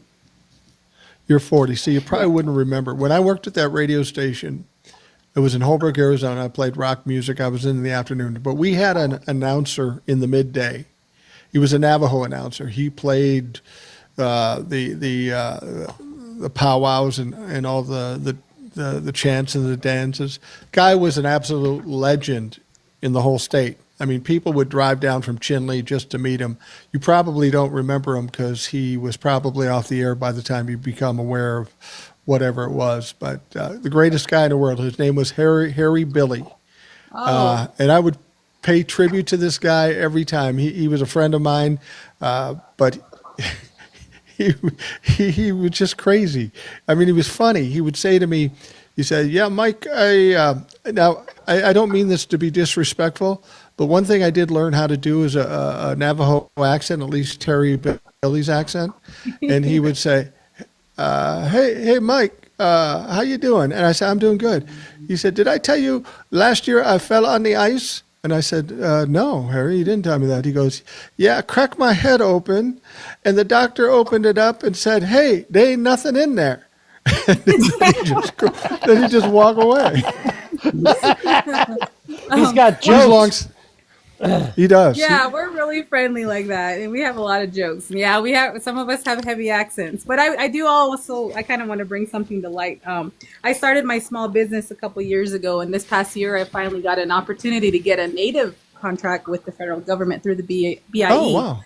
And I was pretty excited about it, and I got it back in January, and then come last week, Friday, my Valentine's Day card was, "We're getting rid of this contract because it kind of falls in that deep stuff." Wow. And that was something, yeah. And all it was basically us helping revitalize our Navajo language and other languages across the United States. And it was a big project that I believe Biden had kind of imposed during his administration, because there's a lot of younger generation who are losing their language. And that was a big shock to me that was something that had to happen. And I lost my contract, and, I was pretty excited. My family and I were like, okay, we get to help out our community this way. And it was really a shock for us, but yeah. So I just. Are you able to maintain your business after losing that contract? I can. I well, not through this one. They actually sent me a termination, contract termination on Valentine's Day. So that was something that it was like termination for the convenience of the federal government. Shocker. Wow. Yeah. Has your community been, I think I saw like your community were getting caught up in the ice raids. Have you been seeing that? I've heard people make that comment. There have been several reports about people getting stopped out there in the Phoenix Valley area. Yeah. My brother actually lives down in the valley, and he said he hadn't really seen anything yet. But I do know that has been reports, and then of course our tribal president, Boo Nygren, did make that comment and put that out, that it's important for us to kind of, when we travel outside of the reservation, to carry our documents with us. And I'm sorry, I forget your name, but Miss right now we're in the middle of basketball season. So basketball is big on the reservation for us. So if you ever gotten a chance to watch Basketball or Nothing, that's my hometown. It's about the Chilling Wildcats here in our local area. And like this past week, we won our first game. Our Navajo girls here in Chinling are #1 in the state. So they just won their game last night, and they're on their way down to Phoenix next week. So you'll know, of course, with Native Americans, we really do love our sports, and we support our kids through sports. And that's something that we're going to be doing, is traveling down there. And I don't know if you've ever gotten a chance to do the games down in the States when they play down in the Valley. Have you ever done that before, or got a chance to do that? Yeah, I went down there for a little bit. Yeah, the Wild Child, she's out there, and her mentor is actually Native American. So I was hearing like some of the stories about, like not going out by yourself in certain areas. I didn't know how bad it was though. Yeah, right now we're kind of okay. We're just kind of slowly seeing everything, but a lot of our businesses are ran federally. Indian Health Services, Bureau of Indian Affairs, Bureau of Land Management. We have the Forestry Services, National Park Services. There's a lot that entails in this. Did he cut the funding to the parks as well? Well, I think some of them workers. have been. Yeah, park workers have been. Some of them have been let go. I know they were worried about I heard that RFK did say that the federal workers with the Indian Health Service were going to be exempt, and then they got different emails, and then now today everybody in the Indian Health Services got the email about your 5 bullet points thing. So I don't know how that's going to turn out by Monday. I was thinking that maybe, like for me, the way Elon Musk moves, it's like no matter what you write, he's going to find something wrong with it. You put what you did last week on that paper, and he's going to say, oh, you didn't do enough, so you're out. Yeah, he's looking for an excuse to create cause. Right.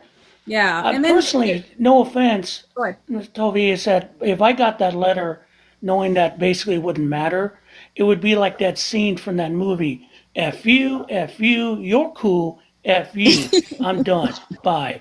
Because I can't win. If I'm going to go out, I'm going to go out. This is ridiculous. It's an insult to every person who works because you do a service to your people. Federal workers are getting fired, serve the American public. But it's only Elon Musk and his little assholes up there who don't see federal workers as humans helping Americans. They see them as little dots on a freaking spreadsheet. And it's insulting to them. And that's why they go to these town halls and scream at the representatives because look at me. I'm a person. I'm not a goddamn number. Yeah. And I know it did affect the Haskell Indian University. I see someone in the comments writing about that. It did directly affect Haskell Indian University. And as well as, I believe, they call it SIPI, but it's Southwestern Indian Polytechnic Institute, which is all through the BIA, and it's a college through the BIE side. Someone in the comment section just asked about the IDs that you have to show or that you're carrying. Yeah, so the Navajo reservation is really huge, and with our tribal documents, we carry them, but they don't have like picture ID on it. They're just documents with our names and our blood quantums on it. So that's kind of what makes it also scary, because I've heard people comment that even though they've showed it to ICE, ICE didn't really take them serious. So with my husband's tribe, my husband's actually from New Mexico and he's from the Santo Domingo Pueblo tribe. Their IDs, they're smaller tribes, so they have IDs that actually have a picture on it, so it justifies who they are. Well, Toby, thank you for coming on. I appreciate it, and please come back any and every time if you will. Thank you. I really appreciate you giving me the time to speak on behalf of my. Thank you, man. Appreciate you. Yeah, thank you. Thank you. For the documents, what we did, because I have prepaid legal, so I always contact my attorney, and my neighbor Marisol and her family, what we had to do was take their papers pretty much to get copies, and then we had to get the papers notarized that the notary saw the original document, and then I keep the original document and they keep the copies with the notary and everything on there. And then we have a plan to where if, she's getting pulled over and they don't believe her documents, she's going to text me a certain code and then I'll go there and show them the originals, because they're saying to some people, oh, they don't believe those documents. Those don't look real. But if you take your official documents and they lock you up anyway and your documents disappear, then what? Yeah. I'm going to pull somebody else in here. This is by special request of TJ. You better be right about this, motherfucker. I know this guest. I know this the guest. Millennial. Personally, I know him. They're good. They're good, Mike. Yeah, I know this guest personally. He's a very good friend of mine, so there's nothing to worry about it. All right, hey, Mike, Millennial, the Millennial. I'm doing well, and don't worry about me. I have two sons that are millennials and a daughter-in-law that's millennial, so I have no adverse feelings about them. Hey, Millennial. Hi, how are you? Hey, good. How are you? What's on your mind? I just want to touch on the DOD firing. It's really upsetting. I feel like this is the biggest insulting on our DOD. I mean, I served in the Army for a couple of years, and I know those generals. Those people are willing to die to defend this country, and you have a fucking orange clown. He just firing people whatever he wants. I was in the Army as interpreters. Like I was I served during the Iraq War, and I was helping the Army through linguist service through the war, and we interact with a lot of people. And I even work with a lot of generals back there. It's really upsetting what's happening with this situation. It's I feel like it's act of coward what he's doing right now to the DOD. Hey, you work with David Petraeus. Yes, my brother, he was an interpreter for David Petraeus. He's just I work with a lot of them. Well, tell your story about how you became an interpreter and all that. So when we invaded Iraq in 2003, I think the war started.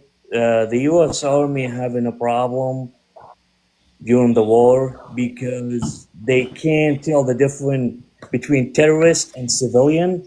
So the U.S. Army been accused on killing civilian for no reasons.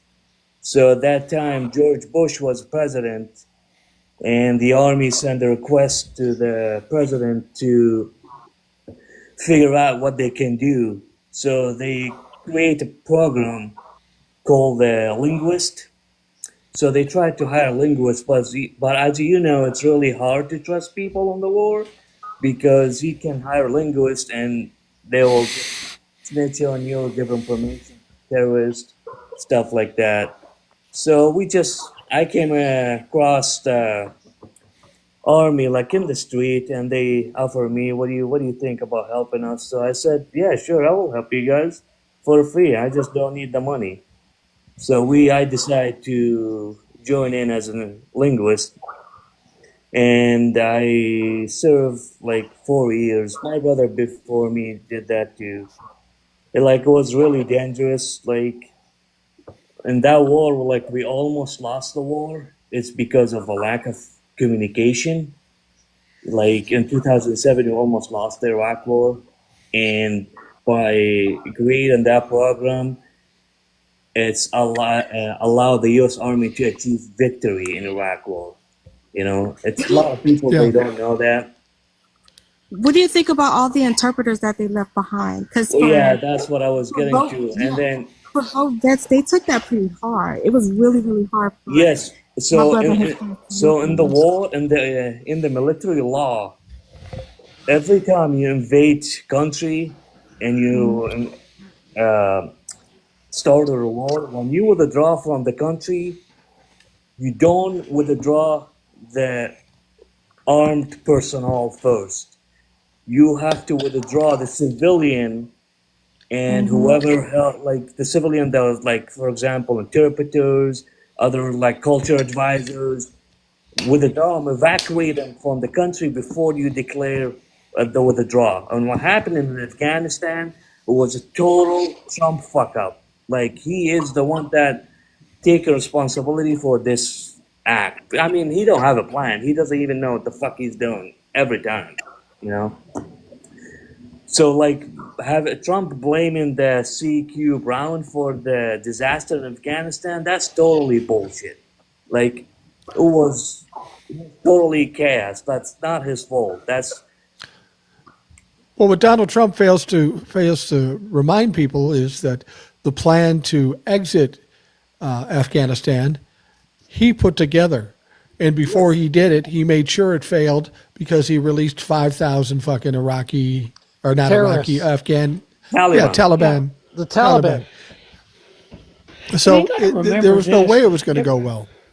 You Yes, gotta no, I remember agree. this. I mean, when you leave a country like that, and my guy saw it, I saw it. When we left Vietnam at 75, that was a total rat fuck. They were pushing helicopters off carriers because they needed more room. It was disaster. This is what happens when you leave a country like that. And watching Afghanistan, that was a good pullout compared to Vietnam, honestly. Like in Iraq, when we withdraw successfully. Like in that one, we end up Iraq war when Obama take office and withdraw the troop. That was a successful mission. Like there's no casualty, there's no problem. It's done successfully. But in the Afghan, Trump made a deal with the terrorists. In the army law, in the army rules, you cannot make deal with terrorists, and that's what he did. Right. He made a deal with Taliban, and the Afghani people they wasn't happy about that. Like when they left the country, it was like act of coward. They left all those interpreters behind. I mean, are you kidding me? Like those interpreters sacrificed themselves, their family, their kids. They got slaughtered, And the excuse was, well, we don't have capability to take them. What the hell are you talking about? That's just a bunch of bullshit. Yeah, it's absolutely ridiculous. I mean, as I've said, Donald Trump is nothing more than a destroyer. He isn't happy unless something's broken, destroyed, and doesn't really seem to care if anybody suffers. As long as he benefits from it, and as long as he's perceived as strong, that's all that matters. And then they made the claim, oh, yeah, they shoved all the Afghanis on the airplane. They bring thousand, or million. It's all lie. All those people that they tried to get in the airplane, they were interpreters. They were employee in the U.S. government, part of the DOD, you know. And a lot of them get killed after that because Taliban got them. That's the only, I saw a bunch of like big military men when they had to leave the interpreters behind, and in tears, like upset. And I was just like, I don't understand why anyone would do something like that. But I mean, it's just evil. I feel so bad for them. Those people got slaughtered. Yeah, because we know no what's going to doubt. happen. Yeah, horrible. No doubt. Casey, Yeah. tell your story about when you came to the United States. So when I came to the United States, when the war is over, the U.S., my family become targeted in Iraq, so we have to evacuate. So I got George Bush was in office at that time, and he established a program called Special Immigrant Visa, SIV. That program is only for people that they work for the U.S. government as translator, interpreters, and culture advisor that help the army only to get them out of the country with their family because they're targeted. So it took me almost like 2 years to get through security clearances, to get all that stuff, even though I was in the army, but you have to go through the process. And then before I came here, my dad got shot. Al Qaeda shot him because it was just a retaliation for our service. So he was not doing okay. In 2014, I came to the U.S. with after the U.S. Army withdrawal from Iraq, and my dad suffered a lot of complication due to that incidents, you know, and he just passed away in COVID. Oh, sorry to hear that. Yeah. My sympathies on your loss, sir. Yeah, thank you, Will. And then tell them how you've progressed since you've been in the United States. I mean, here's the thing. Like my dad, when George Bush declared the war on Iraq, my dad was the first supporter for the U.S. Army. Like it was a really dangerous time. Like in 2004, like my dad, he volunteered to make food and breakfast and host the U.S. Army in our houses. Do you know how dangerous is that? Like Al Qaeda and all the terrorists are watching. Like that's our goals. Like, you know, just to help these people because they help us. They get us out of the dictatorship that we've been under. You know. So all my family, like when we came here, like it was like a dream. It was not like what they said, poisoning the blood of this country. You know. And it's baffled my mind how those MAGA chuds they think. You know, they're the biggest uneducated people in this country. I've been in a lot of countries. I never seen people uneducated like those people in my life. Yeah, they're dumb. They're dumb as fuck. There's no question about it. And they're proud ridiculous. of it too. Yeah, they're proud of it. And it's that they deny everything. You know what I mean? Even if, like anyone, it doesn't matter. Like even if somebody talk to them outside of this country, they don't believe it. You know, they don't believe the fact. They only believe their own clown. That's it. Yeah. Well, Millennial, thank you for coming on. I appreciate it. We're coming down toward the end of this. We're going to wrap things up here, but thank you for coming on, and feel free to come back on. Yeah, sure. There's been like a couple of businesses that have found out that women are pregnant. They don't have those protections anymore for affirmative action or any of the DEI programs. And so some of the women have been let go. And I know 2 people that work at Amazon, and they're hiding their pregnancies right now. Wow. Because you know how you work in like the warehouse or packing or whatever, and then they feel like if that's going to affect your productivity, that's grounds to term you. And apparently that's something that Bezos wants to do right now. Oh, he's a good guy. He's a good guy. Yeah, he's a piece of shit. I think that phrase is "eat the rich," and I think people are starting to get that sense about doing that's that. The thing. Wasn't it $600 million he spent on his wedding? Yeah. And he doesn't even pay his employers a living wage. And when he finds out women are pregnant, they're firing them. Horrible person. You know, I'm going to say this because I've been reading in here. There's a lot of fear mongering going on about Kash Patel, the FBI, and all that. Yeah, I get it. Oh, that crazy the military. Yeah, the military. It's gets on here. But I want to say this, and I keep saying this all the time. Watching the people turn on their elected officials legally and questioning what they're doing, it gives me heart because we're not that stupid, and there are more of us than them. And I don't give a fuck what they want to do. They're not going to win. It's going to be a nasty, bloody thing in the end. And when I say torches and pitchforks, it may come down to that. And as I said last night, Americans may have to capitulate. With the way Congress is behaving, the way Congress and the DOJ is, it may come down to that, pitchforks and torches. Yeah. Well, how bad do you think it's going to be now that, I don't know if everybody on the chat know, but I know, I think you and I texted about it, but I believe it's on the 28th that the FBI is joining ICE and they're raiding LA. And I don't know how bad that's going to get. It's going to get ugly. It's going to get ugly, but I think there's going to be pushback. They ain't going to get help from the LAPD. They're not going to get help from LA County Sheriff. It's going to get ugly. Look, it's going to get ugly before it gets better.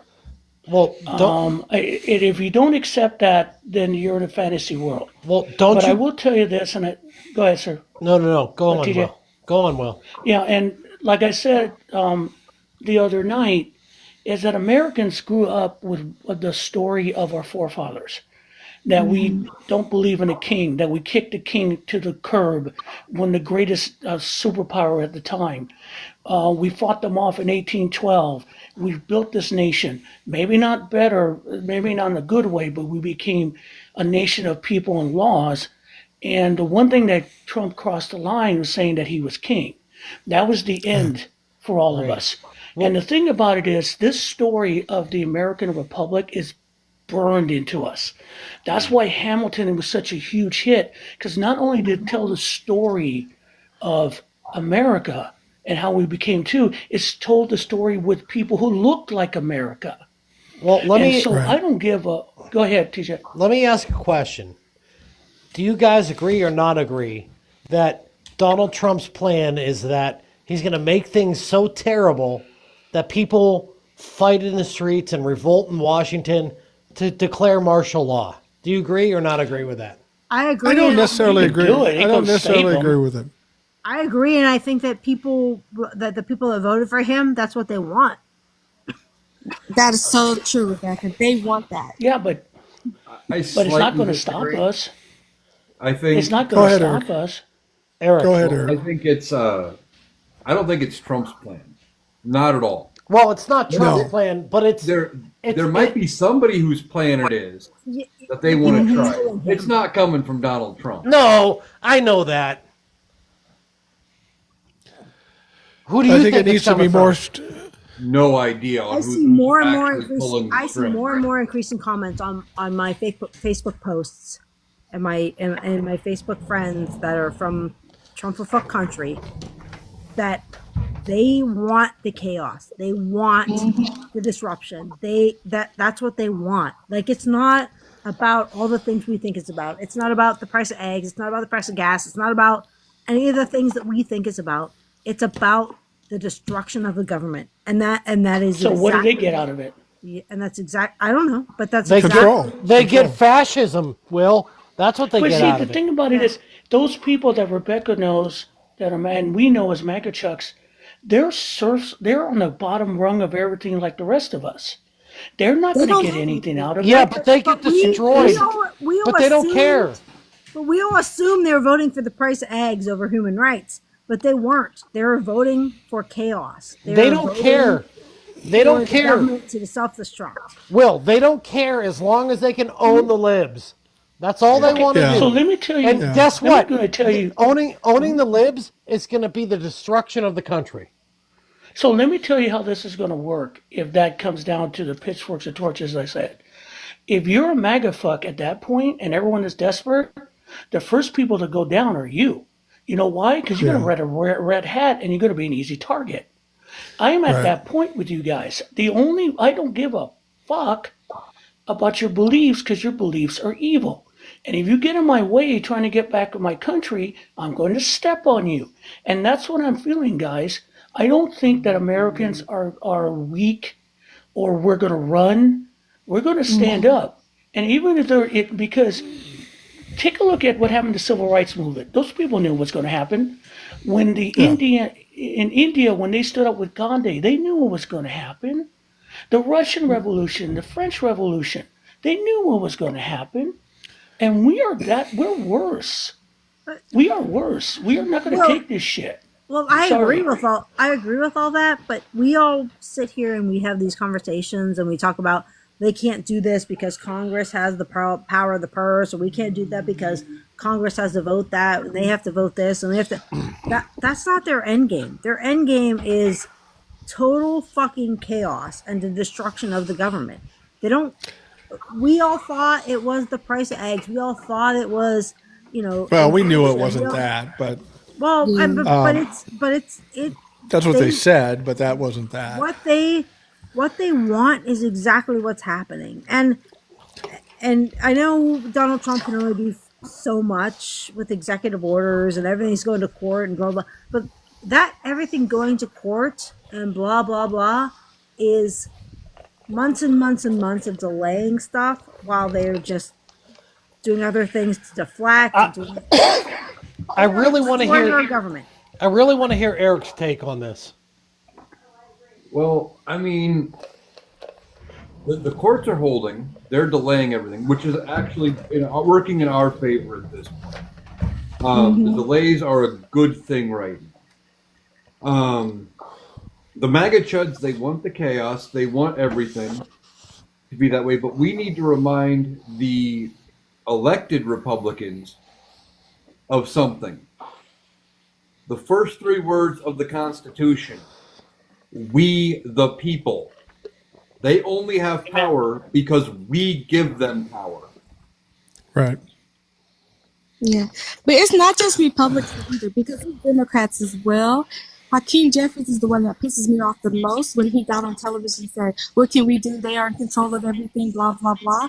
Because you could go behind closed doors with Mike Johnson and say, hey, you got a bill that's coming up. And if you want us to help you, RFK, he don't get in.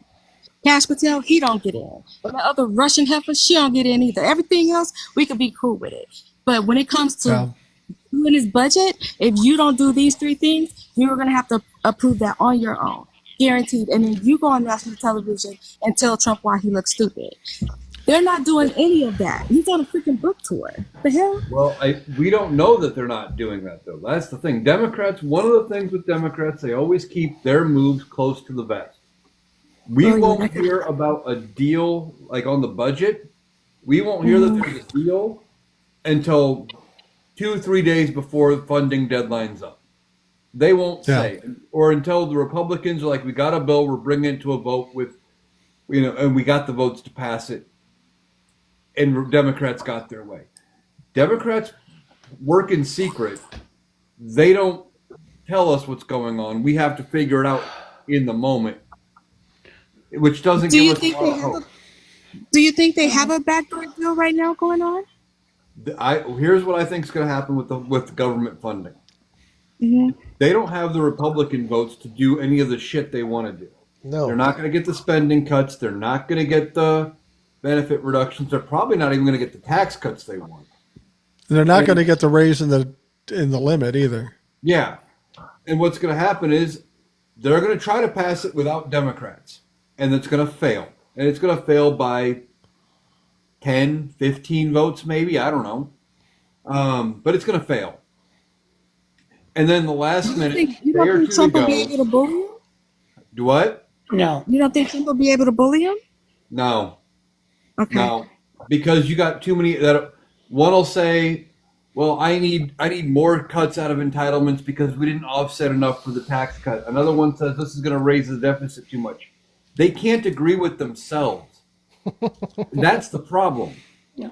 So what's going to come? It's going to come down to, with days to go to a government shutdown, then we'll find out about a bipartisan deal where the Democrats are going to come to the table and say, okay, then they'll make their deal public that they've had on the back burner this whole time, saying, we're going to pass this bipartisan deal. We'll give you the votes to get around a veto if Trump decides to veto it, and keep all the spending the same. Get Musk, and there'll be some things about none of these other cuts, go back to the way they were before Doge made their cuts. And Donald Trump will either be forced to sign it or will get passed around his veto. That's what I think. It's like it's scripted, the same way it's Yeah, always. but I'll tell you one thing. Every time. But see, I don't want. Yeah. I'm tired of Democrats playing Texas Hold'em. I don't want whole cards. It doesn't. At this point, Eric, I want them to. I don't even want to Texas Hold'em. I just want them to pick up a baseball bat and start hitting people, and tell them this is what we're going to do. Until they have a majority, they can't do anything. We would love them to do something, but they can't do anything. They need Democrats to pass this funding bill, and I don't want to play Texas Hold'em with them because, oh, look, we have a whole card. Fuck that. Take the bat and look at Mike Johnson and go, hey, do you guys like your power? Great. Do what we say or we're going to hit you on the head with a stick. It's time, guys. I'm sorry. This play the game, play the politics. That is fucking over. I'm sorry. That's the truth. We see it right now with this chaos. But Will, that's not. I have a question for you. If Democrats force the government shutdown, how do you think, like, the public overall as a whole, will Republicans be able to message it and blame us, or will Dems be able to come back? What Democrats will finally say is that, hey, we shut the government down because we didn't want you to lose your Social Security. So stay with us. We'll keep your Social Security, your Medicare, and your Medicaid. If you want the government, you're not going to have anything. You understand? You see, that's the thing. They coax it in these words. You're trying to think like everybody in the world's a rational human being. That's not the fucking case. Then you hit them in the head with a stick. And you tell them this is the way it's going to be. That's what I'm saying. That's what Republicans do, guys. They say this is the way it's going to be. You don't like it? F it. Well, then we should do it. That's not. All right, I'm going to wrap things up. We've got about 2 hours, and I don't want to have bad dreams, so we're going to shut this down. Hold on, Mike. I have to tell the women to stay safe because I did talk about this on Will's Live about the guys going around pretending to be ICE and forcing women to have sex with them. I just have to say that try not to be out by yourself like that. Make sure somebody has your papers and you have your copies, and also ask for the warrant. You have to ask them, where's the warrant? Where's your ID? Do that to stay safe. And, hopefully you'll be okay. But I think those raids are coming in California on the 28th. So just be prepared for that. Be safe. Okay. And carry a taser. We're going to wrap things up. I want to say a couple things. First of all, in terms of the whole strategy of getting people in the streets and then claiming martial law and doing all that stuff. A couple things I want you to remember about that. Think of every plan that Donald Trump and the Republicans have done. They fucked it up every time. Every time they fucked it up. They fucked it up when they started letting people go from departments, and then they go, oh, whoops, we got to get somebody else in there. And lastly, how did that martial law work in South Korea? You don't think it would be just as bad? No, it wouldn't work. It wouldn't work. We don't want to give Donald Trump, as Democrats, we don't want to give him that power. We know he's stupid. We know he does nothing but fuck up, and we have to use that to our advantage. So I'm going to say, Will, thank you for joining us. TJ, Rebecca, Eric, Old Soul, JD, and all the rest. I really appreciate people coming on and talking. I think it's important that we hear a lot of voices because we're going to need a lot of voices to make some changes here in the coming months, and I think we will. So thank Good you night, guys. everybody. Good night, guys. Night, everyone. Good night. Eric, Mike, TJ. Will. All right. Yes, ma'am. For those of you listening, I want to thank you for taking the time to do that. Remember, this whole live will be on YouTube and Spotify as the Rational Boomer podcast. I got some interesting guests coming up. I've got Kristen, who's been on before. We love Kristen. Denise, you may not remember Denise, but you'll remember she's the woman that's a historian. Love She's the Denise. historian. Yes. She's I coming love back. Kristen too, actually. And Alona's coming back too. So that's coming up in the next few days. So be sure to join us. I hope you have a great day, and we'll talk to you again tomorrow. Thanks. Y'all be safe.